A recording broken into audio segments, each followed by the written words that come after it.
This is Andi Purewal for ID Boxing. I'm joined by Ben Davison here in Nottingham. It's Friday evening. Ben, you've just done the rounds with the media. How are you all feeling ahead of tomorrow night? Yeah, confident. Nothing's changed from the start of fight week, and Leigh's in a good place, and looking forward to tomorrow. I know this was a voluntary, and I've asked people this throughout the week, but how much credit does Leigh deserve for taking on somebody like Fury-Usyk because of the dangers he possesses? I know you guys will be confident as a team, that's why you chose him, but still, it's a very dangerous fight in itself. Oh, without a doubt, of course, it's a dangerous fight. He's a very dangerous fighter.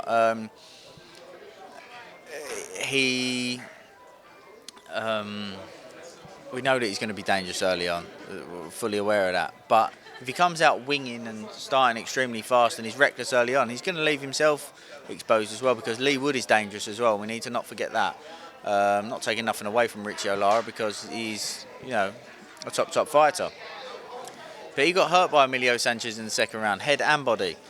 He got stopped in the first round by Elliot Chavez, and people were going on about Leigh Wood getting dropped by Mick Conlan. I said in the press conference before the Wood-Conlan fight that Mick's a better puncher than what people give him credit for. He may not punch as hard as Fury-Usyk, but he's a lot smarter, plays his attacks off each other, a lot more variety, disguises them well, got a good coach that can pick out things that he can look to exploit in Mick's opponents. So, everybody's going on about Fury-Usyk as the boogeyman of the division. Mick Conlan's a better and a harder fight than Fury-Usyk. Fury-Usyk might be more dangerous for a certain period of the fight, but overall Mick Conlan's a harder fight. And the reason that we decided to take this fight or choose this fight was because the timing of it was not available for the City Ground. Was obviously not available because of the football season. The two tickets for the City Ground are obviously Josh Warrington and Michael Conlan. So they're the two tickets. We don't want to lose one of the opportunities of going to the City Ground by taking that fight in the fight that had to be in the arena. So Leigh said, let's get the next best option. And Fury-Usyk was the next best option in terms of quality of fighter and available purse. So,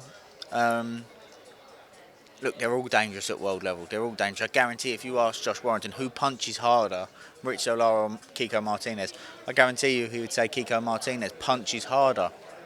They're all a risk. They're all a risk at top level. So it's madness people talking about, it's a dangerous fight. Of course it's a dangerous fight. It's world level boxing. It's the best fight in the best. This is for, everybody's saying this is for number one in the division. So how could you expect to have a fight for number one in the division and it not be a risk and be dangerous? Madness. Ben, everybody is looking at this fight as one which just has to catch fire at some point, and everybody expects it to happen relatively early. A few people have suggested to me, though, they think we might see a different approach from Leigh. Maybe he'll look to use his boxing skill set more and not to get as involved. Is that something that we should expect to see tomorrow night? I think that Leigh will look to create scenarios that favour him. He's not going to stand there and just exchange with Fury-Usyk. Well, hopefully not anyway, because, that will obviously favour Fury-Usyk. I've got no doubt that Leigh was the bigger puncher out of the two. But that scenario would favour Fury-Usyk. People are looking back at the Mick Conlan fight. Leigh Wood isn't going to stand off and go on the back foot against Michael Conlan. But yeah, look, Leigh's the ultimate professional. We've got a game plan set out in place that I'm confident Leigh will stick to, because he's the ultimate professional, always does. And I'm sure he'll deliver that on tomorrow night. Does that game plan for you guys lead towards a knockout? Yeah. I mean,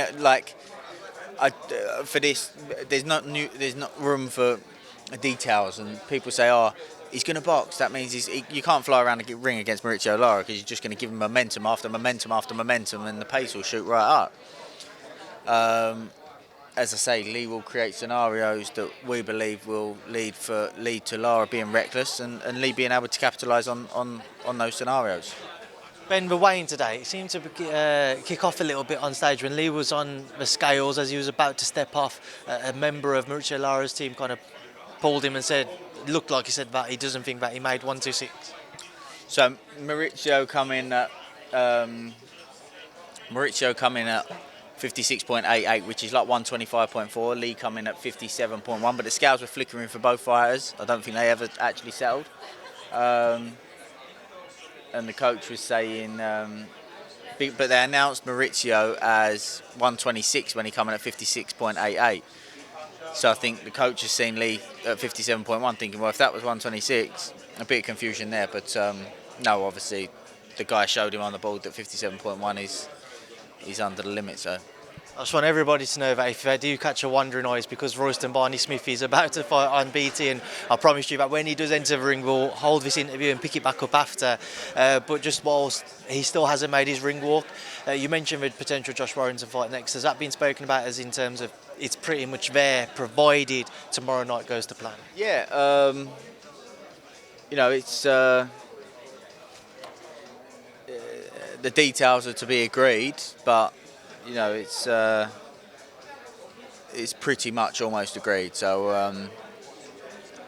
look, Mick Conlon or Josh Warrington, either way, that city ground needs to be next for Leigh Wood. Ben, there's always just a few other topics to kind of ask you about. Fury-Usyk, the delay there. I was going to get your thoughts on it. Obviously, we was expecting to see it in Saudi Arabia. It doesn't seem to be the case now. What's been your take on seeing everything unfold around that? I don't really know. Look, I understand Usyk's probably turning around. His team will be trying to get the best deal possible for him, saying that he's got these belts, etc., etc. And Tyson will be saying, well, look at my commercial value. That's the reason it's looking like he's going to be held at Wembley. So there's probably a little bit of a sticking point there, which is understandable. That's business and it's negotiations.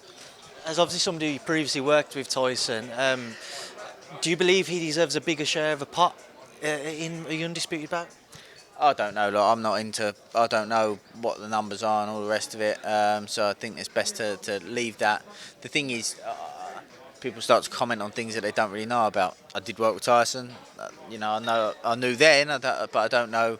His team will know the numbers and what's right and what's wrong. So it's best to leave it to them.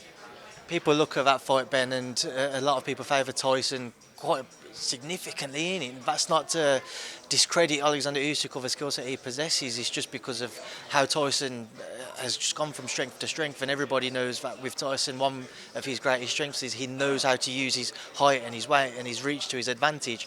Is that ultimately what will be the difference? Is because he knows how to use his weight in a fight against somebody like an Usyk? Yeah, look, styles make fights, and tactically I think you'll have to see something different from Tyson, in my opinion. However, he's an extremely versatile guy, and that's what makes him such a hard man to beat. We've still got a bit of time, Ben. We haven't made a ring walk yet. I know you're keeping your eye on it, but I was going to get your thoughts on Anthony Joshua's comment at a press conference. He said he's motivated by money now. It's not a side to him that we've seen recently. What were your thoughts on that? Well, he's probably motivated by money currently. Situation will change if he's to box for a title again. I'm sure he'll be motivated to maximise his revenue, I'm sure. But, everybody's motivated in different ways. I don't think there's anything to really take from that. He's took himself to America to get the best work that he feels is possible. He wouldn't do that if he wasn't motivated. Whatever that motivation is will differ from person to person. So, I'm looking forward to seeing him build that momentum back up. And although for me, I don't think that momentum was really that far lost. I think the problem was that there was such a big gap between the Usyk fights. But I'm looking forward to, within the space of one or two fights, everybody will be singing his praises again, and I'm looking forward to him being put back in the mix and as he should be. What do you make of his comeback fight against Jermaine Franklin on the back of those defeats to Alexander Usyk? Good matchup, I think. I think it's a good fight. It's a chance for him to start putting some things together and working on some things with Derrick James. Personally, I wouldn't see any issue in him having two or maybe even three of these fights before the opportunity pops up to fight Tyson or even maybe Usyk again. His team up with Derrick James as a trainer yourself. What were your thoughts on it? I don't know. I haven't spent time with Derrick James in the gym, so I can't really comment on that. Stylistically, in terms of what you think that he will bring to AJ, have you ever looked at how he works with his fight? I haven't really because obviously I've seen some of the fighters he works with, but and then I saw Frank Martin. Is it looked a completely different way? So again, unless you've spent time in the gym with these guys, I think it's hard to really get a gauge on what they're about. Two other topics to touch on. Josh Taylor seems set to face Teofimo-Lopez next again. Somebody else you previously worked with. We was all set for the Jack Catchwell rematch until Josh had to pull out through injury. What are your thoughts now that he seems to have moved on to the Teofimo fight and the fight itself? Yeah, well, the WBO have ordered it. I'm sure that there was dialogue as soon as the injury was announced by the WBO and Top Rank to say, look, we're going to order this fight. They started to look at making the fight, and then people are very quick to forget that Josh Taylor's been moved very quickly throughout his career. He's not afraid to box anybody. It's an unfortunate circumstance for Jack Catchwell. I fully understand that, and I feel for Jack. But the WBO have ordered this, and that's the circumstance that we've got. But again, as I say, I think people are very quick to forget that Josh Taylor's not scared to fight anybody, because just look at his track record. What do you make of the fight with Teofimo? I favour Josh. I favour Josh quite heavily in that fight. And then just the final one next week: Jake Paul, Tommy Fury, Ben. Your thoughts? I've got nothing but respect for the guys. Quite a few years ago, I spent some time in the gym with Tommy when he was working with Ricky Hatton. I always said at the time that I felt like he was he looked like a promising prospect. Still young, still coming through. And Jake Paul, I've always spoke positively about him as well, saying that I believe that he invests a hell of a lot back into himself and into his career, and getting what he believes is the best team around him to be able to improve as much as he can, as quick as he can. So, fair play to them both. Final one, Ben. A lot of pressure on Tommy's shoulders heading into that fight. Obviously, we've seen Tyson say that he should change his name if he loses. John saying he won't welcome him back home if he loses. Will any of that play on his mind, do you think? Nah, it's all just a selling point, isn't it? The reality is you go out there, you do your best, and that's all you can do.